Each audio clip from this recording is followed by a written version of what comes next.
D K Suresh ಅವ್ರು ಏನಾದ್ರು ಸೋತ್ರೆ ನೀವು 7 ಜನನೇ ಮುಖ್ಯ ಕಾರಣ.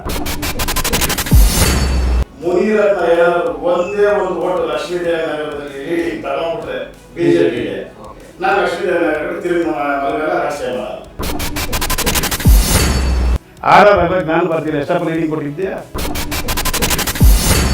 ನಿನ್ನ ಅವತ್ತು ಮುನಿರತ್ನ ಅಂತವ್ನು ಇಂಥವ್ನು ಕೇಳಿರೋ ಎಲ್ಲ ಹೇಳಿ ಕ್ಯಾನ್ವಸ್ ಮಾಡಿ ನಿನ್ನ ಅಧಿಕಾರ ಕೂದಲು ಇವತ್ತು ಒಳ್ಳೆ ತರಕಾರಿ ಅಂತೆ 2,000 ಕೋಟಿ ಮೇಲೆ ನಾನು ಲೀಡಿಂಗ್ ಕೊಟ್ಬಿಟ್ರೆ ಮುನಿರತ್ನ ಏನ್ ಮಾಡ್ತಾರೆ ಅಂತ ಕೇಳೋದು, ಏನ್ ಮಾಡ್ಬೇಕು ಅಂತ ಒಂದು ತಿಂಗಳು ಸಾಧ್ಯ ಮೀಸಲಿಗೋಸ್ಕರ ನಾನು ಮುಂದೆ ಹೋರಾಡಕ್ಕೆ ನಾವು ದುಡಿತೀವಿ. ನಾವು ಹುಟ್ಟದಾಗ ಮುಂದ್ರದ ನಂಬ್ಕೊಂಡು ನಮ್ಮ ಅಪ್ಪ ಅಮ್ಮ ನಮ್ಮನ್ನು ಹುಟ್ಟಿಸ್ಲಿಲ್ಲ. ಅವ್ರ ಜೊತೆ ಯಾರು ಹುಡ್ಕೊಂಡಿದ್ದಾರೆ ಅವರೆಲ್ಲ ಫಸ್ಟ್ ಗ್ರೇಡ್ ಕ್ವಾಲಿಟಿ ತರಕಾರಿ. ಯಾರು ಹೊರಗಡೆ ಬಂದಿದ್ದೀವಿ ಅದು ಲಾಸ್ಟ್ ಗ್ರೇಡ್ ಅಂತಾರೆ. ಡಿ ಕೆ ಸುರೇಶ್ ಅವ್ರು ಏನಾದ್ರು ಸೋತ್ರೆ ನೀವು 7 ಜನನೇ ಮುಖ್ಯ ಕಾರಣ. ಹೌದಾ, ಒಪ್ಕೊಳ್ತೀರಾ? ನಾನು ಒಂದು ಮಾತು ಹೇಳಕ್ ಹೇಳ್ತೀನಿ ಸಮಯ, ನಾನೊಂದು ಮಾತು ಹೇಳಕ್ ಹೇಳ್ತಾ ಇದ್ದೀನಿ. ನಾನೊಂದು ಮಾತು ಹೇಳಕ್ ಇಷ್ಟಪಡ್ತೀನಿ. 3 ಎಲೆಕ್ಷನ್ ಮಾಡಿದಾರಲ್ಲ ಇದಕ್ಕೆ ಮುಂಚೆ, ಯಾರೋ ಮುನಿರತ್ನ ಅವರು. 3 ಎಲೆಕ್ಷನ್ನಲ್ಲಿ ಆರ್ ಆರ್ ನಗರದ ಎಷ್ಟು ಲೀಡ್ ಕೊಟ್ಟಿದ್ದೀರಾ ನೀವು? ಯಾವ ಎಲೆಕ್ಷನ್ ಲೀಡ್ ಕೊಟ್ಟಿದ್ದೀರಾ ನೀವು ಆರ್ ಆರ್ ನಗರದಿಂದ ಲೋಕಸಭೆಗೆ? ಅವ್ರು ಮಾಡಿರೋ ಅಭಿವೃದ್ಧಿಯಿಂದನೇ ಇವತ್ತು ಇಷ್ಟೆಲ್ಲ ಗೆಲ್ಲೋ. ಯಾರು ಅಭಿವೃದ್ಧಿ ಮಾಡೋದು? ಡಿ ಕೆ ಸುರೇಶ್ ಅವರಿಗೆ 3 ಚುನಾವಣೆಯಲ್ಲೂ 30,000. ಈಗ ಹಾಸ್ಯಾಸ್ಪದ ಅಲ್ವಾ, 7 ಜನ ಹೋಗಿದ್ದರಿಂದ ಡಿ ಕೆ ಸುರೇಶ್ ರವ್ರಿಗೆ ಲೀಡ್ ಕಡಿಮೆಗೆ ತಿನ್ನೋದು ಇದೊಂಥರ ಹಾಸ್ಯಾಸ್ಪದ. ಅಂದ್ರೆ ಡಮ್ಮಿಗಳನ್ನ ತಗೊಂಡ್ಬಿಟ್ಟು ಈಗ ಅಟ್ಲೀಸ್ಟ್ ನಮ್ಮ ಫಾಲೋವರ್ಸ್ ಇಲ್ವಾ, ನಮ್ಮ ಮನೆ ಓಟ್ಗಳಿಲ್ವಾ, ನಮ್ಮ ಓಟ್ಗಳಿಲ್ವಾ?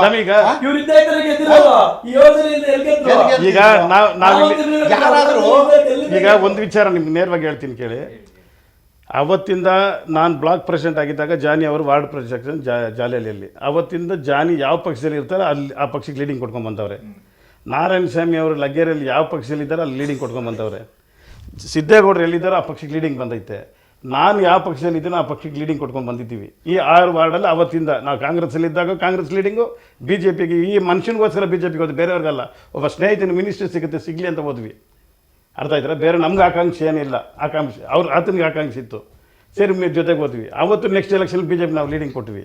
ಆದರೆ ಪ್ರತಿ ಸಾಲಿನೂ ಆರ್ ಆರ್ ನಗರ ಮುನಿರತ್ನನೇ ಇನ್ಚಾರ್ಜು, ನಾನು ತೊಗೊತೀನಿ. ಆರ್ ಆರ್ ನಗರ ಜ್ಞಾನ ಭಾರತಿ ಕೊಟ್ಟಿಗೆಪಲ್ಲಿ ನಾನು ತೊಗೊತೀನಿ ಅಂತ 3 ಎಲೆಕ್ಷನ್ ಮಾಡಿದ್ರು. ನಿನ್ನೆ ವಾಹಿನಿಯಲ್ಲಿ ಹೇಳ್ತಾರೆ ಡಿ ಕೆ ಸುರೇಶ್ ಜೊತೆ ನಾನು ಏಕಾಂಗಿ ಹೋರಾಟ ಮಾಡಿದೆ, ಅವತ್ತು ಯಾರು ಜೊತೆಗಿರಲಿಲ್ಲ ಅಂತ. ಅದನ್ನೇ ಇದರಲ್ಲೇ ತಿಳ್ಕೊಬೇಕಾ ಯಪ್ಪ ಬುರುಡೆ ಬಿಡ್ತಾನೆ ಅಂತ. ಡಿ ಕೆ ಶಿವಕುಮಾರ್ ಸಾಹೇಬ್ರಿಗಾಗಲಿ ಡಿ ಕೆ ಸುರೇಶ್ ಸಾಹೇಬ್ರಿಗಾಗಲಿ ಅವ್ರದ್ದೇ ಒಂದು ಅಭಿಮಾನ ಬಲಗ ಅನ್ನೋ ಒಂದು ದೊಡ್ಡ ಬಲಗ ಇದೆ. ಕಾರ್ಯಕರ್ತರು, ಕಾಂಗ್ರೆಸ್ ಕಾರ್ಯಕರ್ತರ ಪಡೆ ಭಾರಿ ದೊಡ್ಡದಾಗೈತೆ.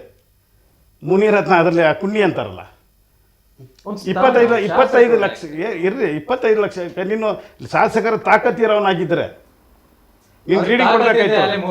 ಇರ್ರಿ ಅದು ನಮ್ಮ ಶಕ್ತಿಯಿಂದ, ಈ ಪಿಲ್ಲರ್ಸ್ ಸಪ್ತಪದಿ ಹೇಳಿದ್ರಲ್ಲ, ಈ ಶಕ್ತಿಯಿಂದ ಈಗ ನಿಮ್ಮ ಮುನಿರತ್ನಗೆ ಅದನ್ನ ನಾನು ನೇರವಾಗಿ ಬರ್ತಾ ಇರೋದು. ಆರ್ ಆರ್ ನಗರ ಜ್ಞಾನ ಬರ್ತೀವಿ ಯಾವಾಗ ನೀನು ಇನ್ಚಾರ್ಜ್ ತಗೊತಾ ಇದ್ದಲ್ಲಪ್ಪ. ಡಿ ಕೆ ಸುರೇಶ್ ಸಾಹೇಬ್ರಿಗೆ ನೀನು ಕೆಲಸ ಮಾಡಿ ನಾನು ಏಕಾಂಗಿ ಅಂತ ಹೇಳ್ದಲ್ಲಪ್ಪ. ಆರ್ ಆರ್ ನಗರ ಜ್ಞಾನ ಬರ್ತಿಲ್ಲ, ಎಷ್ಟಪ್ಪ ಲೀಡಿಂಗ್ ಕೊಟ್ಟಿದ್ಯಾ?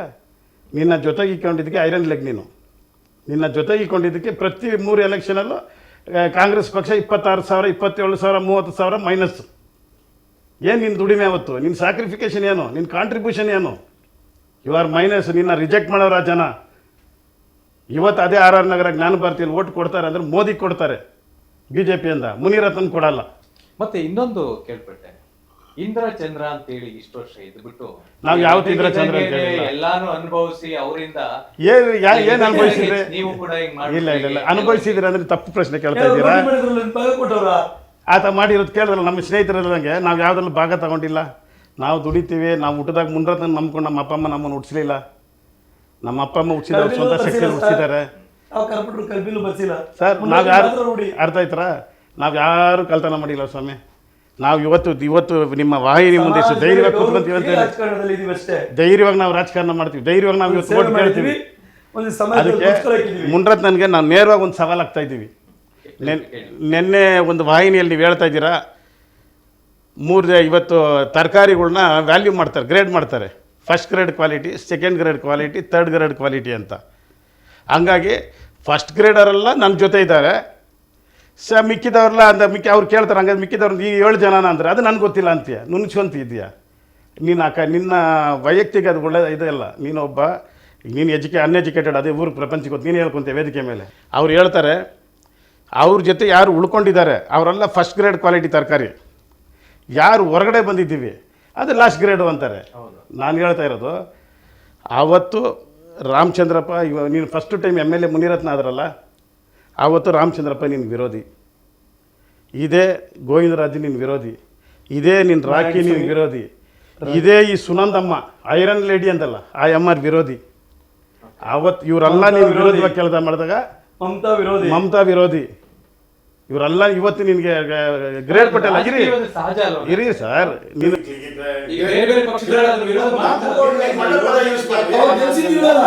ಗೆಲ್ಸಿ 3 ಎಲೆಕ್ಷನ್ ಗೆಲ್ಸಿ MLA ಮಾಡಿ ಬಿಟ್ಟಿದ್ದೀವಲ್ಲ, ನೀವು ಎಲ್ಲಿದ್ರೆ ಚೆನ್ನಾಗಿರಪ್ಪ ಅಂದ್ರೆ ನೀನು ಹಾರೈಸೋ, ನಾನು ಎಲ್ಲಿದ್ರೆ ಚೆನ್ನಾಗಿರಪ್ಪ ಅಂದ್ರೆ ನಾವು ಹಾರೈಸ್ತೀವಿ. ಆಕಸ್ಮಿಕ ನೀವು ಒಬ್ಬರು ತೂಕವಾದ ಮಿನಿಸ್ಟರ್ದಲ್ಲಿ ಒಂದೊಂದು ಪದಾನು ನೀನು ಬಾಯಲ್ಲಿ ಬರೋಂಥದ್ದು ಅದು ತೂಕವಾಗಿರ್ಬೇಕು. ನಿನ್ನ ಅವತ್ತು ಮುನಿರತ್ನ ಅಂಥವ್ನು ಇಂಥವ್ನು ಕೇಳಿ ರೌಡಿ ಅಂತೆಲ್ಲ ಹೇಳಿ ಕ್ಯಾನ್ವಸ್ ಮಾಡಿ ನಿನ್ನ ಅಧಿಕಾರ ಕೂಗಿದವರು ಇವತ್ತು ಒಳ್ಳೆ ತರಕಾರಿ ಅಂತೆ, ಕ್ವಾಲಿಟಿ ತರಕಾರಿಗಳು ಅವರು. ನಿನ್ನ ಅವತ್ತು MLA ಕಾರ್ಪೊರೇಟರ್ ಮಾಡಿ MLA ಮಾಡಿ ಅದನ್ನ ಖುಷಿಯಾಗಿ ನಿಮ್ಮನ್ನ ಇವತ್ತು ಒಂದು ಸ್ಥಾನವನ್ನು ಕೆಟ್ಟೋಗಿದೆ. ಯಾಕಂದ್ರೆ ನಮ್ಮ ಫಸ್ಟ್ ತರಕಾರಿ ಅಲ್ಲ, ನಾವು ಡೇಲ್ ಹಾಕಿದ್ರೆ ನಾವು ಕೆಟ್ಟೋದ್ವಿ ಅಂತ. ಕುಣಿಯತಾರಲ್ಲ, ನಾವು ಕುಣಿಯಕ್ಕೆ ನಾವು ರೆಡಿ ಇಲ್ಲ. ನೀವು ಈ ಅಪ್ಪ ಕುಣಿಯೋ ರೀತಿಗೆ ನಾವು ಕುಣಿಯಕ್ಕೆ ನಾವು ರೆಡಿ ಇಲ್ಲ. ಇವತ್ತು ಹೇಳ್ತೀನಿ ಕೇಳಿ, 11,000 vote 12,000 vote bogus ID card ಮಾಡಿದೀವಿ ಅಂತ ಹೇಳಿ ಫಸ್ಟ್ ಕ್ವಾಲಿಟಿ ತರಕಾರಿ ಅಂತ ರಾಖಿ ಅಂತ ಹೇಳ್ತಾರ. ರಾಖಿನೇ ಕಂಪ್ಲೇಂಟ್ ಪಾರ್ಟಿ ಮುನಿರತ್ನ ಮೇಲೆ, ಅದೇ ರಾಖಿನೇ ಕಂಪ್ಲೇಂಟ್ ಪಾರ್ಟಿ. ಇವತ್ತು ಅವರು ಫಸ್ಟ್ ಕ್ವಾಲಿಟಿ ಇವತ್ತು ಅಲ್ಲಿ ಲೀಡ್ರು. ಅರ್ಥ ಆಯ್ತಲ್ಲ? ಈ ರೀತಿಯಲ್ಲಿ ಬಾಯಿ ಬಂದಿದ್ದು ಮಾತಾಡೋದೆಲ್ಲ ಮುನಿರತ್ನಗೆ ಶೋಭೆ ತರಲ್ಲ. ಮುನಿರತ್ನ ಎಲ್ಲಾದ್ರೂ ಇದ್ರುವ ನೀನು ಚೆನ್ನಾಗಿರಪ್ಪ, ನಾವು ವಿರೋಧ ಬಗ್ಗೆ ನಾವೆಲ್ಲ ಹೊರಗಡೆ ಇದ್ದೀವಿ, ನಾವು ಚೆನ್ನಾಗಿರ್ಬೇಕು ಅಂತ ಇದ್ರಲ್ಲಿ ಬರಬೇಕು. ಕೂತಿದ್ದ ಜಾಗದಲ್ಲ ನಮ್ಗೆ ಅವ್ನು ಬಿಟ್ಟೋದ್ಮೇಲೆ ನಾನೇ ವೇಲುಗೆ ಲಕ್ಷ್ಮೀದೇನ ಏನಂತ ಗೊತ್ತಿಲ್ಲ, ನಾನು ಕರ್ಕೊಂಡು ಟಿಕೆಟ್ ಕೊಟ್ಟೆ. ನಾನು ಬ್ಲಾಕ್ ಪ್ರೆಸಿಡೆಂಟ್, ನಿನ್ಗೇನು ಗೊತ್ತು ಲಕ್ಷ್ಮೀದೇನ ಅವ್ರು ಮಾತ್ರ ನೀವು ವಲಸೆ ನಾಯಕ ಅಂತ ಹೇಳ್ತೀರಿ, ನೀವು ವಲಸೆ ಅಲ್ಲ. ನಾವು ಹುಟ್ಟು ಬೆಳೆದ ಯಶವಂತಪುರ, ನಾನು ಬರ್ತ್ ಸರ್ಟಿಫಿಕೇಟ್ ಕಟ್ಕೊಂಡಿದ್ದೆ ಯಶವಂತಪುರದಲ್ಲಿ. ನಾನು ಗೌರ್ಮೆಂಟ್ ಹಾಸ್ಪಿಟಲ್ ಅಲ್ಲಿ ಹುಟ್ಟಿರೋ ನಾನು.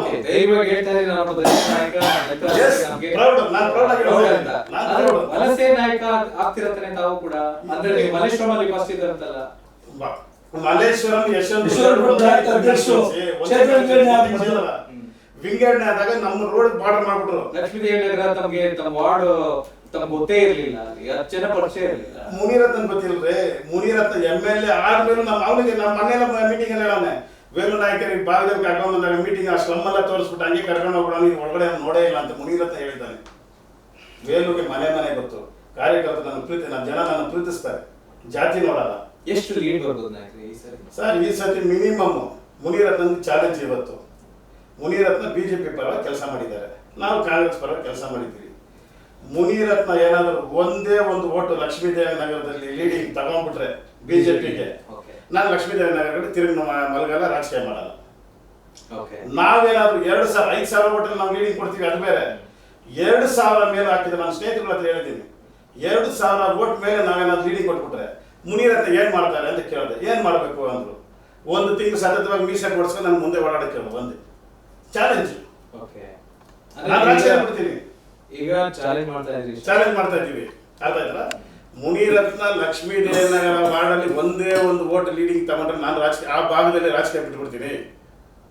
ಅದೇ ಮುನಿರತ್ನ ನಾವು 2,000 ಮೇಲೆ ಲೀಡಿಂಗ್ ತಗೊಂಡ್ಬಿಟ್ರೆ ನೀನು ಏನು ಮಾಡ್ತೀಯ ಅನ್ನೋದು ನಿಮಗೆ ಬಿಟ್ಟಿತ್ತು. ಇನ್ನು ನೀನು ಹೇಳಿಲ್ಲ ಅಂದ್ರೆ ನಾನು ಹೇಳಿದ್ದೀನಿ, ನಿಮ್ಮ ಮೀಸೆ ನಮ್ಮ ಮುಂದೆ ಮೀಸೆ ಕೊಡಿಸಿ ನಾನು ಸೋತಿದ್ದೀನಿ ಅಂತೇಳಿ 1 ತಿಂಗಳು ಸುತ್ತಬೇಕು ಅಂತ. ಇದು ನನ್ನ ಚಾಲೆಂಜ್. ಆಮೇಲೆ ಇನ್ನೊಂದು ಚಾಲೆಂಜ್ ಆತನಿಗೆ, ಎಲ್ಲ ನಾನೇ ಆರ್.ಆರ್.ನಗರದಲ್ಲಿ ಸಿದ್ದೇಗೌಡರು ನಾಮಿನೇಟೆಡ್ ಮಾಡಿದ್ದು ನಾನೇ, ವೇಲೂನ್ ಕಾರ್ಪೊರೇಟರ್ ಮಾಡಿದ್ದು ನಾನೇ, ಜಾನಿನ್ ಕಾರ್ಪೊರೇಟರ್ ಮಾಡಿದ್ದು ನಾನೇ, ಮೋಹನ್ ಕುಮಾರ್ನ ಕಾರ್ಪೊರೇಟರ್ ಮಾಡಿದ್ದು ನಾನೇ ಅಂತ ನೀವು ಹೇಳ್ತೀಯಲ್ಲಪ್ಪ. ಅಷ್ಟು ಇವಾಗ ಕಾನ್ಫಿಡೆಂಟ್ ಅಲ್ವಾ? ಆರ್.ಆರ್.ನಗರನ ಬೆನ್ನು ಕಟ್ಕೊಂಡಿದ್ಯಲ್ಲ ನೀನು ಹೆಂಗೆ ತಿರುಗ್ತಲ್ಲ ಆರ್.ಆರ್.ನಗರ. ನಾಳೆ ರಾಜೀನಾಮೆ ಕೊಡು, ನೀನು MLA ನಿನ್ನ ಧೈರ್ಯ ಇದ್ರೆ ನಾಳೆ ರಾಜೀನಾಮೆ ಕೊಡು. ಬೈ ಎಲೆಕ್ಷನ್ ಬರಲಿ, ನೀನು ಎಲೆಕ್ಷನ್ ನಿಂತ್ಕೋ, ಮನೆಯಿಂದ ₹1 ತರಬೇಡ. ನಾಮಿನೇಷನ್ ನಾವು ಕಾರ್ಪೊರೇಟರ್ಗಳೆಲ್ಲ ಸೇರಿ ದುಡ್ಡು ಹಾಕ್ತೀವಿ, ನಾಮಿನೇಷನ್ ನಾವೇ ಖರ್ಚು ಮಾಡ್ತೀವಿ. ಎಲೆಕ್ಷನಲ್ಲಿ ಎಲೆಕ್ಷನ್ ಕಮಿಷನ್ ಏನು ನಿರ್ಣಯ ಮಾಡಿದೆ, 28 ಲಕ್ಷ 30 ಲಕ್ಷ ಏನೋ ನಿರ್ಣಯ ಮಾಡಿದೆ, ಅಷ್ಟು ಕಾಸು ನಾವು ಕಾರ್ಪೊರೇಟರ್ಗಳಲ್ಲಿ ಶೇರ್ ಮಾಡ್ಕೊಂಡು ತಂದು ಕೊಡ್ತೀವಿ. ನಿನ್ನ ಮನೇಲಿ ₹1 ತರಬೇಡ, ಆ ಕಾಸೆಲ್ಲ ಖರ್ಚು ಮಾಡಿ ಎಲೆಕ್ಷನ್ ನಿಂತ್ಕೋ. ಈನ ಮಾನವಾಗ ಮಿನಿಮಮ್ 550-60 ಹೋಟೆಲ್ ಮುನಿರತ್ನ ಸೋಲಿಲ್ಲ ಅಂದ್ರೆ ನೀವು ಏನು ಹೇಳಿದ್ರು ಆ ಶಿಕ್ಷೆ ತಗೊಂಡು ನಾನು ರೆಡಿ. ಇವತ್ತು ನಿಂತ್ಕೋ, ನಿಮ್ ಸೆಲ್ಫ್ ಕಾನ್ಫಿಡೆನ್ಸ್ ಇದೆಯಲ್ಲ, ಈಗ ಗೆದ್ದಿದ್ದಾರೆ, ಈಗ ಇರುವಂತ ಅಧಿಕಾರ ಯಾರು ಬಿಡ್ತಾರಾ? ನಿಮ್ ಕಾನ್ಫಿಡೆನ್ಸ್ ಐತಲ್ರಿ, ಚುನಾವಣೆ ಬಂದಾಗ 5 ವರ್ಷ ಬೇಡ, ಕಾಯೋದ್ ಬೇಡ. ನೀನು ಎಷ್ಟು ಬೈ ಎಲೆಕ್ಷನ್ ಎಷ್ಟೇ ನೀನು ಗೆಲ್ತಿಯಲ್ಲಪ್ಪ, ಈಗ ಗೆಲ್ಲು. ನಮ್ಮನ್ನ ಈ 7 ಪಿಲ್ಲರ್ ಕಿತ್ತಾಕ್ಬಿಟ್ಟಲ್ಲ, ಬಿಲ್ಡಿಂಗ್ ಪುಸ್ತಕ ಇರುತ್ತೆ. ಈಗ ಅವ್ರೇನ್ ಕಿತ್ತಾಕಿಲ್ವಲ್ಲ? ಅಲ್ಲ, ಈಗ ಗೆದ್ದಿದ್ದಾರೆ 5 ವರ್ಷ ಅಂತ ಹೇಳಿದ್ರಲ್ಲ, ನಾವೆಲ್ಲ ಕೆಲಸ ಮಾಡಿ ಆಚೆ ಬಂದಿರೋ ಇವತ್ತು ಮುನಿರತ್ನ ಗೆಲ್ಸಿದ ನಾವು. ಮುನಿರತ್ನ ಮನೆಯಿಂದ 10 ಪೈಸೆ ತರಬೇಡ್ರಿ, ನಾಮಿನೇಷನ್ ಕಾಸು ನಮ್ದು. ಅಷ್ಟೊಂದು ಬಡವರೇನಲ್ಲ ಮುನಿರತ್ನವರು.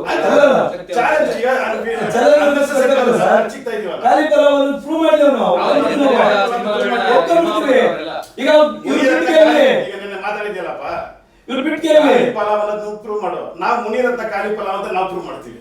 ಎಲೆಕ್ಷನ್ ಅದರಿಂದ ಲಕ್ಷ್ಮೀ ಮನೆ ತರಬೇಡ, ನಾವು ಕಾಸು ಕೊಡ್ತೀವಿ. ಚುನಾವಣೆ ಬರುತ್ತೆ, ಆ ಸಂದರ್ಭದಲ್ಲಿ ನೋಡೋಣ. ಚುನಾವಣೆ ಈಗ ನಿಮ್ಗೂ ಕೂಡ ಗೊತ್ತಿದೆ, 5 ವರ್ಷ ಕಾಯೋದು MP ಚುನಾವಣೆ. ಈ ಚುನಾವಣೆ ಇಲ್ಲಿ ಲೋಕಲ್ ಅಲ್ಲಿ ಇರೋನ್ನ ನೋಡಿ ನಡೆಯುವುದಿಲ್ಲ. ಅಲ್ಲಿ ಯಾರು ಪ್ರಧಾನಮಂತ್ರಿ? ಅದಕ್ಕೆ RR ನಗರದಲ್ಲಿ ಮುನಿರತ್ನ ಕೆಲಸ ಮಾಡಿದ್ರೆ ವೋಟ್ ಹಾಕಿ ಅಂದ್ರೆ ಯಾರು ನಾಯಿಗೆ ವೋಟಿಂಗ್ ಪವರ್ ಕೊಟ್ಟಿದ್ರೆ ಆಗ್ತಾ ಇರ್ಲಿಲ್ಲ. ಇವ್ರು ಆಗ್ಲೇ ಹೇಳಿದ್ರು ನಾರಾಯಣ ಸ್ವಾಮಿ ಅವರು, ಅದೇ ಸಿಂಬಲ್ ಇಲ್ಲದೆ ನೀನು ಹೆಂಗೆ ಗೆಲ್ತೀಯ? ಫೋಟೋ ಇಲ್ಲೇ ಅದಕ್ಕೆ ಅವ್ರ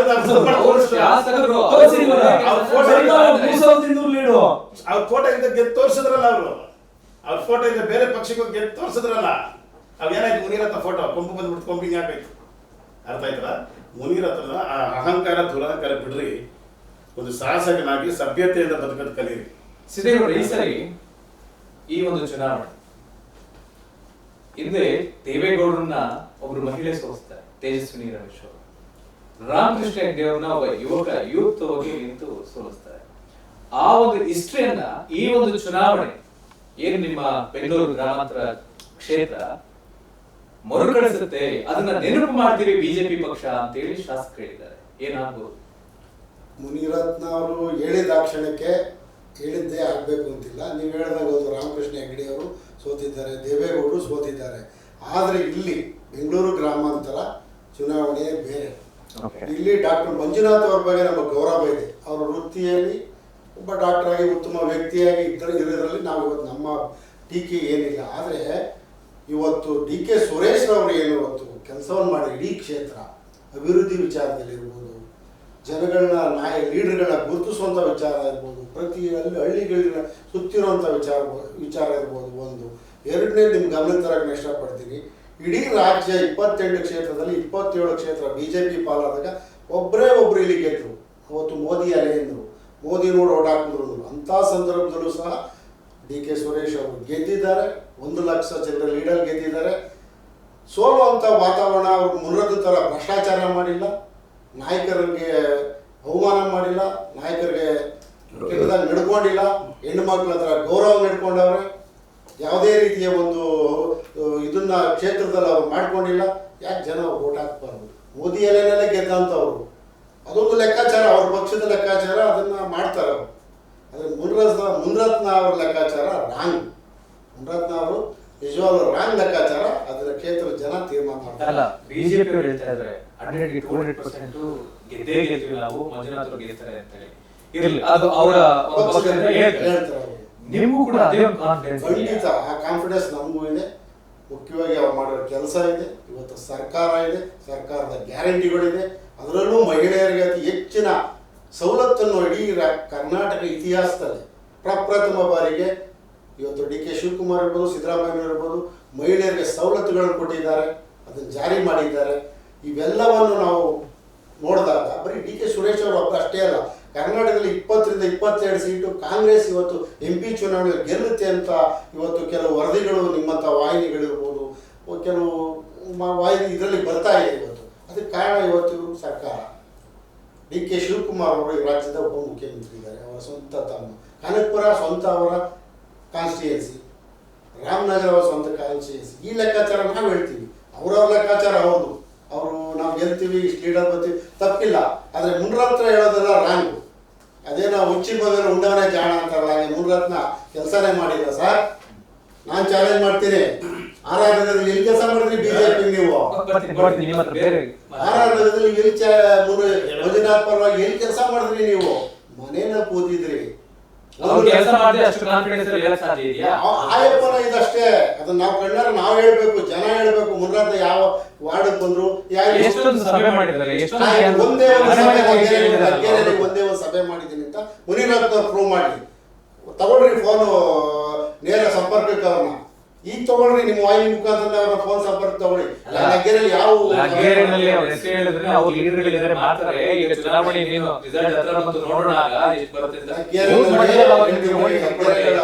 ಬೆಂಬಲಿಗರ ಇಲ್ಲ. ಲಗ್ಗೆರೆಯಲ್ಲಿ ಸರಿಯಾದ ಶಾಸ್ತಿ ಮಾಡಿ ಕಳ್ಸವ್ರೆ. ಲಗ್ಗೆರೆಯಲ್ಲಿ ಕೊಡ್ಗೆಪಾಳ್ಯಕ್ಕೆ ಕ್ಯಾನ್ವಾಸ್ಗೆ ಹೋಗಿಲ್ಲ, ಆಯ್ತಾ, HMD ಕ್ಯಾನ್ವಾಸ್ಗೆ ಹೋಗಿಲ್ಲ. ಲಕ್ಷ್ಮೀದೇವರ ಒಂದು ಇದರಲ್ಲಿ ಮಾತ್ರ ಕ್ಯಾನ್ವಾಸ್ಗೆ ಆಗೋ ಈಗ ಹೋಗಿ ಬರ್ತಿದ್ರು. ನಿಜವಾದ ದ್ರೋಹ ಮಾಡಿದ್ದೀರಿ ನೀವು ಮಂಜುನಾಥ್ ಅವ್ರಿಗೆ. ನಿಮ್ಮಷ್ಟು ದ್ರೋಹ ಇಡೀ 8 ಕ್ಷೇತ್ರದಲ್ಲಿ ಯಾರೂ ಮಾಡಿಲ್ಲ. MLA ಕ್ಯಾಂಡಿಡೇಟ್ಗಳು ಕುತ್ತಿಗೆ ಕೂದಿದ್ದೀರಿ ಮಂಜುನಾಥ್ ಅವ್ರನ್ನ ನೀವು ನಂಬಿಸಿ. 100 ಕೋಟಿ ನಾನು ಖರ್ಚು ಮಾಡ್ತೀನಿ ಅಂತ ಹೇಳಿದ್ರಿ ಈ ಚುನಾವಣೆಗೆ. ಅವ್ರಿಗೆ ಪಾಪ ಅವ್ರು ಗೌರವದಿಂದ ಇದ್ದಂತ ಒಬ್ಬ ವ್ಯಕ್ತಿ, ಅವ್ರನ್ನ ಕರ್ಕೊಂಡು ಬೀದಿಗೆ ಬಿಟ್ರಿ ನೀವು. ಅದಕ್ಕೆ ಕಾರಣ ನೀವು ಒಬ್ರು. ಎಲ್ಲಿ ಖರ್ಚು ಮಾಡಿದ್ರಿ ನೀವು? ಎಲ್ಲಿ ಚುನಾವಣೆ ಮಾಡಿದ್ರಿ? ನಿಜವಾದ ದ್ರೋಹ ಮಂಜುನಾಥ್ ಅವ್ರಿಗೆ. ನಂಬರ್ 1 ದ್ರೋಹ ಮಾಡಿರೋರು ಮುನಿರತ್ನ ಅವರು. ನಾವು DK ಸುರೇಶ್ ಅವ್ರಿಗೆ ಯಾವ ದ್ರೋಹನೂ ಮಾಡಿಲ್ಲ. ನಾವು ನಮ್ಮ ಲೀಡರ್ ಅವರು, ನಾವು ಹಿಂದೆ ಕಾಂಗ್ರೆಸ್ ಅಲ್ಲಿ ಇದ್ದಂಥವ್ರು. ನಮ್ಮ ಶಕ್ತಿ ಅವ್ರಿಗೆ ಉಪಯೋಗಕ್ಕೆ ಬಂದಿದೆ. ಆದ್ರೆ ನೀನೇನ್ ಮಾಡಿದ್ಯಾ ತೋರಿಸು. ಈಗ ನಾಯಕರೇ, ಅವರು ಕನಕಪುರ ಅಂದ ತಕ್ಷಣ ನೆನಪಾಯ್ತು. ಕನಕಪುರದವರೆಲ್ಲ ಇಲ್ಲಿ ಬಂದು ಚುನಾವಣೆನ ಅದ್ಭುತವಾಗಿ ಮಾಡಿದ್ರು, ನಂಬಿಕೆಯಿಂದ ಮಾಡಿದ್ರು, ವಿಶ್ವಾಸದಿಂದ ಮಾಡಿದ್ರು. ಆದ್ರೆ ಇಲ್ಲಿ ಲೋಕಲ್ ಅಲ್ಲಿರೋ ಲೀಡರ್ಗಳು ಮಾಡಿಲ್ಲ. ಯಾರು ಆ ಲೋಕಲ್ ಅಲ್ಲಿರೋ ಲೀಡರ್ಗಳು? ಸರ್, ನಮ್ಮ ಪಕ್ಷದಲ್ಲಿ ಕಾಂಗ್ರೆಸ್ ಅಂತ ಬಂದಾಗ ಪ್ರತಿಯೊಬ್ಬರು ನಿಷ್ಠೆಯಿಂದ ಮಾಡ್ತಾರೆ. ಯಾರೋ ಇನ್ನು ಮುನ್ರತ್ನ ದುಡ್ಡು ನೋಡಿಕೆ ಬಿಟ್ಕೊಂಡು ಎಲ್ಲರೂ ಸುಳ್ಳು ಹೇಳ್ಕೊಂಡು ಸುತ್ತಾಡ್ತಾರೆ. ಮುನ್ರತ್ನ ಬಗ್ಗೆ ನೀವು ನೋಡಿದ್ದೀರಾ ಮೊನ್ನೆ ಖಾಸಗಿ ವಾಹಿನಿಯಲ್ಲಿ ಏನಂತಾರೆ? DK ಶಿವಕುಮಾರ್ ಅವರು, ಶ್ರೀಮತಿಯವರು ಮತ್ತು ಅವ್ರ ನಾದಿನಿಯವರು ಅವರೆಲ್ಲ ಕ್ಯಾನ್ವಾಸ್ ಬಂದಿರೋದ್ರಿಂದ ನಾವು 1 ಲಕ್ಷ ಕೋಟಲ್ಲಿ ಇರೋರು ನೀವು 50ಕ್ಕೆ ಬಂದಿದ್ದೀವಿ, ಅವರಿಂದ ಬಂತು ಅಂತ. ಅದು ಸತ್ಯ. ಅವರು ಮಹಾಲಕ್ಷ್ಮಿ ಇದ್ದಂಗೆ. ನಾವು ಪೂಜ್ಯ ಗೌರವದಿಂದ ನಾವು ನಮ್ಮ DK ಶಿವಕುಮಾರ್ ಸಾಹೇಬರು ಪೂಜೆ ಶ್ರೀಮಂತ ನೋಡ್ತಾ ಇರ್ತೀವಿ. ನಮ್ಮ ಅತ್ತಿಗೆ ಸಮಾನ, ನಮ್ಮ ತಾಯಿ ಸಮಾನ. ನೀನ ವಿರೋಧ ಪಕ್ಷ ನನಗೆ ಹೊಗಳಂತ ಅವಶ್ಯಕತೆ ನಿನಗಿಲ್ಲ. ಯಾಕೆ ಮುನ್ರತ್ನ ಯೋಗ್ಯತೆ ಇಲ್ಲ. ನಮ್ಮ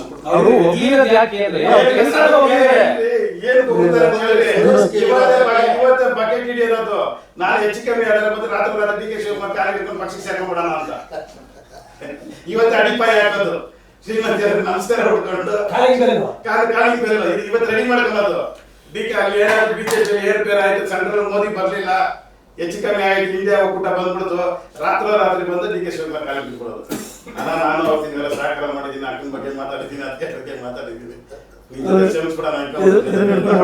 ಅಡಿಪಾಯ ಮುನಿರತ್ನ. ಅರ್ಥ ಆಯ್ತಾರ?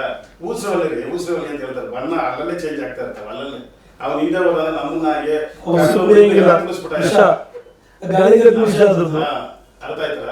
ಇವತ್ತು ಸೆಂಟ್ರಲ್ ಏನಾದ್ರು ತಪ್ಪಿ ಇಂಡಿಯಾ ಬಂದ್ಬಿಡ್ತು, ಮೋದಿ ಸರ್ಕಾರ ಗೋತಾ ಹೊಡಿತು ಅಂದ್ರೆ 24 hours ಅಲ್ಲಿ ಮುನಿರತ್ನ DK ಶಿವಕುಮಾರ್ ಸಾಹೇಬ್ ಮನೆ ಬಂದು ಕಾಯ್ತಾರೆ. ಈಗ ಜನರಿಗೆ ಅಂತ ಕೊಟ್ಟಂತ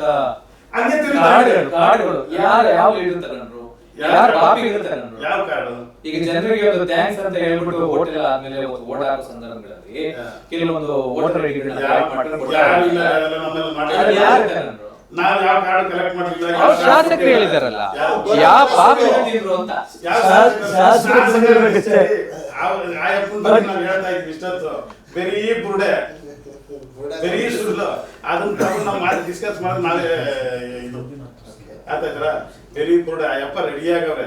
ಮೋದಿ ಸಾಹೇಬ್ರ ಸರ್ಕಾರ ಏನಾದ್ರು ಕೆಳಗಡೆ ಬಿತ್ತು ಅಂದ್ರೆ 24 hours DK ಶಿವಕುಮಾರ್ ಯಾವುದೇ ಪಾತಾಳದಲ್ಲಿ ಕೂತಿದ್ರು ಹೋಗ್ಬಿಟ್ಟಾರೆ, ಕಾಲು ಬಿಟ್ಬಿಡ್ತಾರೆ. ನಾನು ನಿಮ್ ಜೊತೆ ಇರ್ತೀನಿ, ನನ್ನ ರಕ್ಷಣೆ ಇಲ್ಲ ಅಂತ. ಅದಕ್ಕೆ ತಯಾರಿ ಇದು. DK ಸುರೇಶ್ ಅವ್ರನ್ನ ಸಹಕಾರಿಗಳು ಬೈಲಿಲ್ಲ. ಅವ್ರು ಒಳ್ಳೆ ಉತ್ತಮವಾದ ನಾಯಕರು. 7 ಜನದಿಂದ ಅವರು ಡೌನ್ ಆಗ್ತಾರೆ ಅಂತ ಹೇಳ್ತಾರೆ. ನಮ್ಮ ಇದು ಪಾಪ ನಮ್ಮ ದೇವ್ರ ಸಮಾನ, ನಮ್ಮ ತಾಯಿ ದೇವ್ರು ಬಂದಿರೋದು. ಅದರಿಂದ 1,50,000 ನಾವು ಕುಗ್ಗಿದ್ದೀವಿ ಅಂತ ಹೇಳ್ತಾರೆ. ಯಾಕ್ರಿ ಐ ಸಿಗ್ತೀರಾ, ಮಲ ಮಾಡ್ತೀರಾ ನೀವು? ಯಾಕಂದ್ರೆ ನಾನು 15 ವರ್ಷ ಮುನಿರತ್ನ ಜೊತೆ ಇದ್ದೀನಿ. ಹೆಂಗ್ ಜಂಪ್ ಹೊಡಿಯೋದಕ್ಕೆ ಈಗಲೇ ರೆಡಿ ಮಾಡ್ಕೊಂತಾರೆ ಓಕೆ ಅಂತ ಇದು ಅದನ್ನ ಸ್ವಭಾವ. ಅದರಿಂದ ಹೆಚ್ಚಾಗಿ ಮುನಿರತ್ನ ಆ ಥರ ಸಬ್ಜೆಕ್ಟ್ ಏನಾದ್ರು ಮಾತಾಡ್ತಾ ಇದೀವಿ ಅಂದ್ರೆ ನಾವು ಒಂದು ಸಾಕ್ಬಿಡ್ತೀವಿ. ಓಕೆ ನಾರಾಯಣ ಸ್ವಾಮಿ ಅವರೇ, ನೀವೆಲ್ಲ 7 ಜನ ಪಿಲ್ಲರ್ಗಳು, ಬಹಳ ಮುಖ್ಯವಾಗಿ ನೀವಾಗ್ಲೇ ಹೇಳ್ತಾ ಇದ್ರಿ ನಮ್ಮ ಶಾಸಕರು ಕುಸುಮ ಅವರು ಅಂತ. ಕುಸುಮಾ ಮೇಡಮ್ ಅಂಡ್ ಟೀಮ್ ಸರಿ ಕೆಲಸ ಮಾಡಿಲ್ಲ, ಸೋತ್ರೆ ನಿಮ್ಮಿಂದನೇ ಸೋಲ್ಬೇಕು ಅಂದ್ರೆ ಆ ಟೀಮ್ ಇಂದ ಸೋಲುವಂತ ಪ್ರಶ್ನೆನೇ ಇಲ್ಲ. ಆಮೇಲೆ ನಿಮ್ ಭವಿಷ್ಯ ಏನು, ವಲಸೆ ಬಂದಿರೋ ಭವಿಷ್ಯ ಏನು? ನಮ್ಮ ಭವಿಷ್ಯ ದೇವರಿದ್ದಾನೆ. ನಮ್ಮನ್ನ ಜನ ತೀರ್ಮಾನ ಮಾಡೋದು, ನಮ್ಮ ವೋಟರ್ಸ್. ನಾವ್ ಯಾರ ಜೊತೆ ಇದೀವಿ ಅವ್ರು ನಮ್ ತೀರ್ಮಾನ ಮಾಡೋದು. ನಮ್ಮ ಬದುಕನ್ನ ಯಾರೋ ಒಬ್ಬ ಮುನಿರತ್ನ ಅವನು ಪಾಪ ನಮಗೇನು ಸರ್ಟಿಫಿಕೇಟ್ ಕೊಡೋದು ಬೇಡ, ನಮ್ಮ ನಾಯಕರಿಗೂ ಅವನೇನು ಸರ್ಟಿಫಿಕೇಟು ಕೊಡೋದು ಬೇಡ, ಹೇಳೋದು ಬೇಡ. ಅವನ ಯೋಗ್ಯತೆ ಏನು ಅಂತಂದು ಈಗ ಪ್ರೂವ್ ಆಗುತ್ತೆ. ಕುಸುಮಾ ಅವರು ಎಷ್ಟು ಹೋರಾಟ ಮಾಡ್ತಾ ಇದ್ದಾರೆ. ಒಂದು ಹೆಣ್ಮಗಳು ವಿದ್ಯಾವಂತೆ, ಆ ಸಂಸ್ಕಾರ ಇದೆ, ಸಂಸ್ಕಾರ ಕುಟುಂಬದಿಂದ ಬಂದಿದ್ರೆ ಒಳ್ಳೆ ಮಾತಾಡ್ತಾರೆ. ಇವನು ಬಂದಿರೋದು ಕೊಳಕಿಂದ, ಇವನು ಕೊಳಕ್ ಸ್ವಭಾವ. ಇವನು ನಮ್ಮ ವೇಲಣ್ಣ ಹೇಳಿದ ನನಗೆ ಗೊತ್ತಿಲ್ಲ, ಏನೋ ಬಳೆ ಚೆನ್ನಾಗಿ ಮಾತಾಡ್ತಾನೆ. ಅವನು ವ್ಯಕ್ತಿತ್ವ ತಕ್ಕನಾಗೆ, ಅವನ ವಿದ್ಯೆ ತಕ್ಕನಾಗೆ ಅವ್ನು ಮಾತಾಡ್ತಾರೆ. ಇವತ್ತು ಏನು ನಾನು ಯಾವಾಗಲೂ ಹೇಳ್ತಾ ಇರ್ತೀನಿ, ಹಣ, ಅಧಿಕಾರ, ಬುದ್ಧಿವಂತಿಕೆ 3 ಸೇರ್ಬಿಟ್ರೆ ಅವನಿಗೆ ಏನಾದ್ರು ಒಳ್ಳೆ ಕಡೆ ಹೋಗ್ಬಿಟ್ರೆ ತುಂಬ ಒಳ್ಳೇದಾಗುತ್ತೆ ಸಮಾಜಕ್ಕೆ, ಕೆಟ್ಟ ಕಡೆ ಹೋಗ್ಬಿಟ್ರೆ ಕೆಟ್ಟದಾಗುತ್ತೆ. ಇವನು ಮನಸ್ಸು ಕೊಳಕಿರೋದ್ರಿಂದ 3 ಜೊತೆಗೆ ಸೇರಿರೋದ್ರಿಂದ ಇಡೀ ಕ್ಷೇತ್ರದಲ್ಲಿ ನೆಮ್ಮದಿ ಹಾಳಾಗಿದೆ. ಜನರ ಬದುಕಲ್ಲಿ ಶಾಂತಿ ಇಲ್ಲ. ದಿನ ಬೆಳಗ್ಗೆ ಎದ್ರೆ ಕೇಸು, ಕೋರ್ಟು, ಪೊಲೀಸ್ನವ್ರು ಬಳಸ್ಕೊಂಡು ಮಾಡಬಾರ್ದೆಲ್ಲ ಮಾಡ್ತಾರೆ. ಈಗ ಇನ್ನೊಬ್ಬರ ಮೇಲೆ ಹೇಳ್ತಾನೆ. ನಮ್ಮ ನಾಯಕರಿಗಂತ ಮನಸ್ಥಿತಿ ಇಲ್ಲ. ಇವತ್ತು ಹನುಮಂತರಾಯಪ್ಪನವರು ಇವರು ಸರ್ಕಾರದ ಸಮಯದಲ್ಲಿ ನೆಮ್ಮದಿಯಾಗಿದ್ರು, ಏನ್ ತಲೆ ಕೆಡ್ಸ್ಕೊಂಡ್ಲಿಲ್ಲ, ಅವ್ರ ಪಾಡ್ಗೆ ಅವ್ರಿದ್ರು. ಇವನ್ ತರ ಬೀದಿಗಿಳಿದು ಆಡ್ತಿರ್ಲಿಲ್ಲ. ಅವ್ರು ಕೆಲಸ ಮಾಡಿದ್ದಾರೆ, ಜನರಿಗೋಸ್ಕರ ಅಭಿವೃದ್ಧಿ ಮಾಡಿದ್ದಾರೆ. ಯಾವ ಅಭಿವೃದ್ಧಿ ಯಾವ ಅಭಿವೃದ್ಧಿ ಹೇಳಿ? ಪಕ್ಷ ಬಿಟ್ಟು ಪಕ್ಷಕ್ಕೆ ಹೋದ್ರೂ ಗೆಲ್ಲಕ್ಕಾಗತ್ತಾ? ಪಕ್ಷ ಬಂದಾಗ ನಾವೆಲ್ಲ ಇದ್ವಿ. ಈಗ ಅವ್ನ ಯೋಗ್ಯತೆಗೆ 6,500 ಲೀಡ್ ಕೊಟ್ಟಿದ್ವಿ, ಯಾಕೆ ತಗೊಳಕ್ಕಾಗ್ಲಿಲ್ಲ? ಮನೆ ಯಾಕೆ ತಗೊಳಕ್ಕಾಗಿಲ್ಲ? ತಾಕತ್ತಿದ್ರೆ ಬಂದು ಲೆಕ್ಕರ ಪ್ರೂವ್ ಮಾಡ್ಲಿ. ಕಾರ್ಪೊರೇಷನ್ ಬರುತ್ತಲ್ಲ, ನಮ್ ಪರವಾಗಿ ನಾನು ಇರ್ತೀನೋ ಇನ್ನೊಬ್ಬ ಇರ್ತಾರ, ಅವ್ನ್ ತಾಕತ್ತಿದ್ರೆ ಬಂದ್ ಗೆದ್ಲಿ. ಈಗೂ ಹೇಳ್ತೀನಿ, ಈ ಚುನಾವಣೆ ಆಗಿದೆಯಲ್ಲ, ಅವ್ರು ಏನಾದ್ರು ಒಂದೇ ಒಂದು ಓಟ್ ಲೀಡ್ ತಗೊಂಡ್ರೆ ಅವ್ರು ಹೇಳಿರೋ ನಾಯಕರುಗಳು ಅಲ್ಲಿಗೆ ಅವರು ವೇಸ್ಟ್ ತರಕಾರಿ ತಾನೆ ಬೆಲೆನೇ ಹೇಳ್ದಂಗೆ, ಅವನೇ ಹೇಳ್ದಂಗೆ. ಇಲ್ಲಾಂದ್ರೆ ಅವ್ರಿಗೆ ಏನಂದ್ರೆ ಅವ್ರ ಜೊತೆಗಿರೋರೆಲ್ಲ, ಇಲ್ಲಾಂದ್ರೆ ನಾವು ವೇಸ್ಟ್. ನಮ್ ಬರ್ಲಿಲ್ಲ ಅಂದ್ರೆ ನಾವು ವೇಸ್ಟ್ ಅಂತ ಒಪ್ಕೊಳ್ತೀವಿ.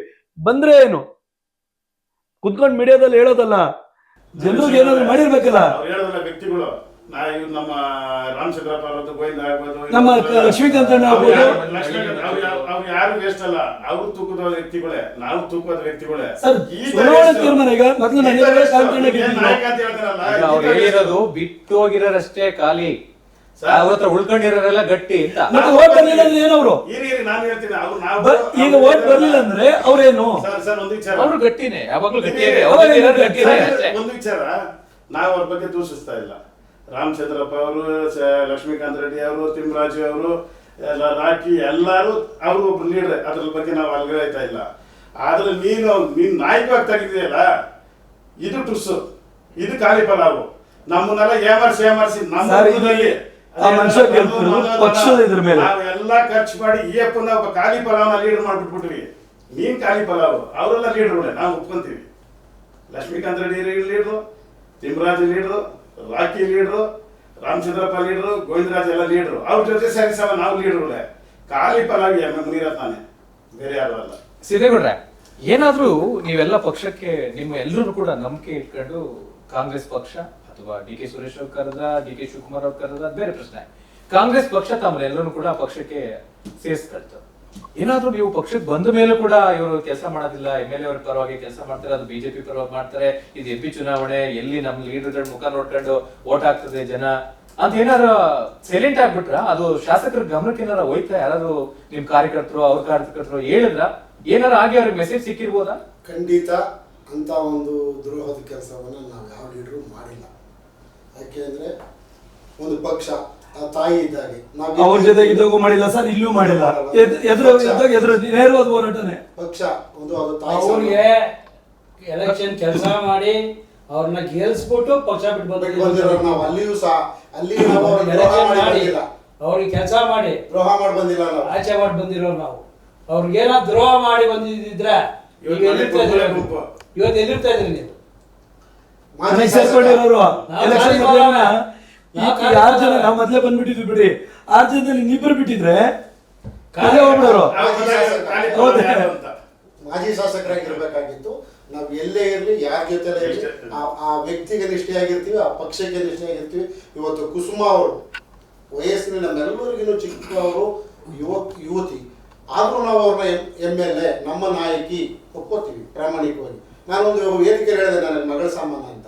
ಹನುಮಂತರಾಯಪ್ಪ ಅವರು ಇಡೀ ಕ್ಷೇತ್ರದಲ್ಲಿ ಹರಿಹರ ಕ್ಷೇತ್ರಕ್ಕೆ ಒಬ್ಬ ಸೀನಿಯರ್ ಲೀಡರ್. ಇವತ್ತು ಸಾಕಷ್ಟು ಅನುಭವ ಇರುವಂಥವ್ರು, ಸಾಕಷ್ಟು ನೋವನ್ನ ಸೋಲನ್ನ ಕಂಡಂಥವ್ರು. ಇವ್ರ ಥರ ಮುನಿರತ್ನ ಥರ ಬಣ್ಣ ಬದಲಾಯಿಸೋ ಕೆಲಸ ಮಾಡಿದ್ರೆ ಹನುಮಂತರಾಯಪ್ಪ ಯಾವತ್ತೋ ಶಾಸಕರಾಗ್ತಿದ್ರು. ಅವರು ಆಗಲಿಲ್ಲ. ಅವರು ನೇರವಾಗಿ ರಾಜಕಾರಣ ಮಾಡ್ಕೊಬಂದ್ರು. ಇವತ್ತಿದೆ. ಖಂಡಿತವಾಗ್ಲೂ ನಾವೇನು ಇವತ್ತು ಬಂದಿದ್ದೀವಿ 7 ಜನ, ಆ ಒಂದು ಕುಟುಂಬದಲ್ಲಿ, ಕುಸುಮ ಅವರ ಕುಟುಂಬದಲ್ಲಿ ಅವ್ರನ್ನ MLA ಆಗಿ ನೋಡೋದೇ ನಮ್ಮ ದೇಹ ಕರ್ತವ್ಯ. ಮುಂದೆ ದೊಡ್ಡ ಹೋರಾಟ ಇದೆ. ಖಂಡಿತವಾಗ್ಲೂ ಕುಸುಮ ಅವ್ರನ್ನ MLA ಮಾಡುವಂತ ವಿಚಾರದಾಗ ನಾವೆಲ್ಲರೂ ಒಗ್ಗಟ್ಟಿಂದ ಅದನ್ನ ದೇವರ ಕೆಲಸ ಅಂತೇಳಿ ತಿಳ್ಕೊಂಡು ನಾವು ಅವ್ರನ್ನ MLA ಮಾಡಲಿ ಪ್ರಾಮಾಣಿಕ ಪ್ರಯತ್ನವನ್ನ ಎಂಥದೇ ಸಂದರ್ಭ ಇರಲಿ ನಾವು ಮಾಡ್ತೀವಿ. ಇದು ಮುನಿರತ್ನ ಅವ್ರಿಗೆ ಚಾಲೆಂಜ್ ಇದು. ಕೊನೆಯದಾಗಿ ಈ ಸರಿ ಚುನಾವಣೆ ರಿಸಲ್ಟ್ ಒಂದು ನಮ್ಮ ಪರವಾಗಿ ಆಗುತ್ತೆ ಅನ್ನೋ ಒಂದು ತುಂಬಾ ಕಾನ್ಫಿಡೆನ್ಸ್ ಇದೆಯಾ, ಅಥವಾ ಒಂದು ಆವರೇಜ್ ಇಷ್ಟು ಪರ್ಸೆಂಟೇಜ್ ಅಂತ ಏನಾದ್ರು ಇದೆಯಾ ಸರ್? 1.5 ಲಕ್ಷ ವೋಟ್ ಮೇಲೆ ನಾವು ಗೆಲ್ತೀವಿ ಸರ್. ಟಿ ಕೆ ಸುರೇಶ್ ಸಾಹೇಬ್ ಗೆಲ್ತಾರೆ ಸರ್. ಅದೇನಲ್ಲ, ಡಾಕ್ಟರ್ ವೃತ್ತಿಯಲ್ಲಿ ಮಂಜುನಾಥ್ ಅವ್ರ ಜೀನಿಯಸ್ ಇರ್ಬೋದು, ರಾಜಕೀಯ ಸಮಾಜ ಸೇವೆಯಲ್ಲಿ ಡಿ ಕೆ ಸುರೇಶ್ ಜೀನಿಯಸ್ ಇದ್ದಾರೆ. ಅರ್ಥ ಆಯ್ತಾ? 200% 1.5 ಲಕ್ಷ ವೋಟ್ ಮೇಲೆ ಅವ್ರು ಗೆಲ್ತಾರೆ. ನೀವೇನು ಹೇಳ್ತೀರಿ? ಖಂಡಿತವಾಗ್ಲೂ ಡಿ ಕೆ ಸುರೇಶ್ ಈ ಬಾರಿ ಸಹ 4ನೇ ಬಾರಿಗೆ ಸಂಸದರಾಗಿ ಆಯ್ಕೆ ಆಗ್ತಾರೆ. ಅದರಲ್ಲಿ ಯಾವ ಅನುಮಾನನೂ ಬೇಡ. ಪಾಪ ಅವ್ರಿಗೆ ರಾಜಕಾರಣ ಗೊತ್ತಿಲ್ಲ, ರಾಜಕಾರಣಕ್ಕೆ ಕರ್ಕೊಬಂದಿದ್ದಾರೆ. ಇವರು ರಾಜಕಾರಣದ ಪ್ರತಿಯೊಂದು ರಾಜಕಾರಣ ಅನ್ನೋದಕ್ಕಿಂತ ಪ್ರತಿಯೊಂದು ನಾಡಿ ಬಿಡ್ತಾ, ಪ್ರತಿಯೊಂದು ಹಳ್ಳಿ, ಪ್ರತಿಯೊಂದು ರೋಡನ್ನು ಅರ್ತಿರುವಂಥವ್ರು. ಒಳ್ಳೆ ಕೆಲಸಗಾರರು. ಯಾವುದೇ ಕಾಂಟ್ರವರ್ಸಿ ಇರುವಂಥ ವ್ಯಕ್ತಿ ಅಲ್ಲ. ಅದು ಬಹುಮುಖ್ಯ. ಇಲ್ಲಿ ದಿನ ಬೆಳಗಾಗಿದ್ರೆ ಮುನಿರತ್ನ ಕಾಂಟ್ರವರ್ಸಿ, ವಾಹಿನಿಗಳಲ್ಲಂತೂ ಸಾಕಷ್ಟು ಗಬ್ಬೆ ದೋಯ್ತು ಇವ್ರದ್ದು. ಅಟ್ರಾಸಿಟಿ ಕೇಸ್ಗಳು ಹಾಕ್ಸ್ಕೊಂಡು ಆ ಇಂಜಿನಿಯರ್ ಸಸ್ಪೆಂಡ್ ಆದ್ರಲ್ಲ 20 ಜನ. ಯಾತಕ್ಕಾದ್ರು? ಏನಕ್ಕೆ 20 ಜನ ಇವತ್ತು ಮನೆಯಲ್ಲಿ? ಇನ್ನೊಂದು ವಿಚಾರ ಹೇಳ್ತೀವಿ. ಮುನಿರತ್ನ ಅವರು ಲಾಸ್ಟ್ ಟೈಮ್ ಏನ್ ಮಾಡಿದ್ರು, ಮಹಾತ್ಮ ಗಾಂಧಿ ಸ್ಟ್ಯಾಚ್ಯೂ ವಿಧಾನಸೌಧ ಮುಂದೆ ಧರಣಿ ಕೂತ್ಕೊಂಡ್ರು. ನಮ್ಮ RR ನಗರಕ್ಕೆ ಬಂದಿರುವಂತ ಅನುದಾನನ ಕಡಿತ ಮಾಡ್ತಾ ಇದ್ದಾರೆ, ರಾಜಕೀಯ ಮಾಡ್ತಾರೆ. ನಮ್ಮ ಅನುದಾನ ನಮ್ಗೆ ಕೊಡಬೇಕು, ನಮ್ಮ ಏರಿಯಾ ಡೆವಲಪ್ಮೆಂಟ್ ಮಾಡಬೇಕು ಅಂತ ಮುನಿರತ್ನ ಇದು ಮಾಡ್ತಾರೆ. ಸುಮಾರು ವಾಹಿನಿಗಳು ಅವ್ರಿಗೆ ಸಪೋರ್ಟ್ ಮಾಡುತ್ತೆ. ಹೌದ್ರಿ, ಯಾಕೆ ವಿಮರ್ಶ ಮಾಡ್ತೀರಾ, ಅವ್ರ ಅನುದಾನ ಅವ್ರು ಕೊಡ್ರಿ ಅಂತ. ಆದರೆ ಯಾವುದೇ ವಾಹಿನಿಗಳು RR ನಗರದಲ್ಲಿ 150 ಕೋಟಿ ಹಗರಣ, 4 ಜನ ಇಂಜಿನಿಯರ್ ಸಸ್ಪೆಂಡು, 20 ಜನ 108 ಕೋಟಿ ರೂಪಾಯಿ ಹಗರಣ, RR ನಗರದಲ್ಲಿ 4 ಜನ ಇಂಜಿನಿಯರ್ ಸಸ್ಪೆಂಡ್ ಅಂತೇಳಿ ನಿಮ್ಮ ವಾಹಿನಿಗಳಲ್ಲೇ ಬಂತು. ಅದಕ್ಕೆ ಯಾವ್ದು ಚಕಾರ ಮುನಿರತ್ನ ಎತ್ತಿಲ್ಲ. ನನ್ನ ಕ್ಷೇತ್ರದಲ್ಲಿ ಹಿಂಗೆ ಅನ್ಯಾಯ ಆಗಿದೆ, ಈ ತರ ರಾಜಕೀಯ ನಡೆದಿರ್ಬೋದು. ಏನ್ ರಾಜಕೀಯ? ನೀವು RR ನಗರ ಕ್ಷೇತ್ರದ ನೀವು MLA ನೀವು ಶಾಸಕರಲ್ವಾ? ನಿನ್ನ ಕ್ಷೇತ್ರದಲ್ಲಿ ಹಗರಣ ಆದಾಗ ನೀನೆಲ್ಲ ಫಸ್ಟ್ ವಾಯ್ಸ್ ಕೊಡ್ಬೇಕು. ಅದಕ್ಕೆ ಯಾಕೆ ನೀನು ಧರಣಿ ಮಾಡಲಿಲ್ಲ? ಮಹಾತ್ಮ ಗಾಂಧಿ ಸ್ಟ್ಯಾಚ್ಯೂ ಆದಿಲೋಕಕ್ಕೆ ಬೀದಿಲೋಕಕ್ಕೆಲ್ಲ ಹೇಳಿಕೆ ಕೊಡಕ್ಕೆ ಇದು ಆದಿಲೋಕ ಓದಿ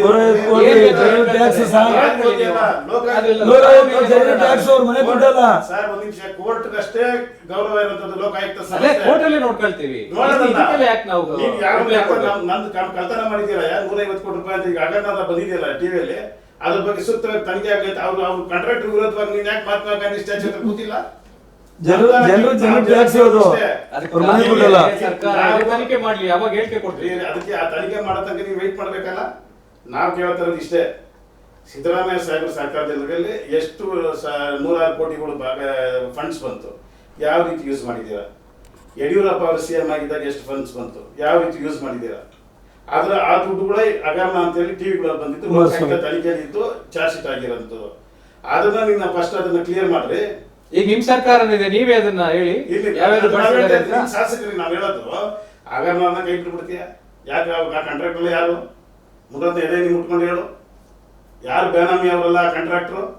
150 ಕೋಟಿ ಹಗರಣ ಆಗಿದೆ, ಆ ದುಡ್ಡು ಯಾರ ಹತ್ರ ಅಕೌಂಟ್ಗೆ ಹೋಗೈತೆ ಅಂತ ಹೇಳ್ಬಿಟ್ಟು ಮುನಿರತ್ನ ಎದೆ ಮುಟ್ಕೊಂಡು ಹೇಳು. ಮಂಜುನಾಥನ ಧರ್ಮಸ್ಥಳದಲ್ಲಿ ನಾನೇ ಮಾಡು, ಯಾರು ಬೇನಾಮಿ ಕಾಂಟ್ರಾಕ್ಟರ್ ಅಂತ. ಅದೆಲ್ಲ ತಿಂದಿತ್ತು, ಅದೆಲ್ಲ ಏರ್ಪೇರ್ ಆಗೋಯ್ತು. ನಮ್ಮ RR ಕಳಂಕ ತಂದಿಕ್ಬಿಟ್ರಿ. ಹೊಸದಾಗ ಅನುದಾನ ಕೊಡು, ತಿರ್ಗಿ ಅದನ್ನ ಇನ್ನೊಂದು ಬೇನಾಮಿ ಹೆಸರಲ್ಲಿ ಯಾವನು ಹೊಡ್ಕೊಂಡು ಹೋಗ್ತಾನೆ, ಇನ್ನೊಂದು ಕೇಸ್ ಆಗ್ಲಿ. ಸಾರ್ವಜನಿಕರಿಗೆ ಹೆಲ್ಪ್ ಆಗ್ತಾ ಇಲ್ಲ ಅಭಿವೃದ್ಧಿ. ಹಳೆ ತಮಗೆ ಲೆಕ್ಕ ಕೊಡ್ರಿ.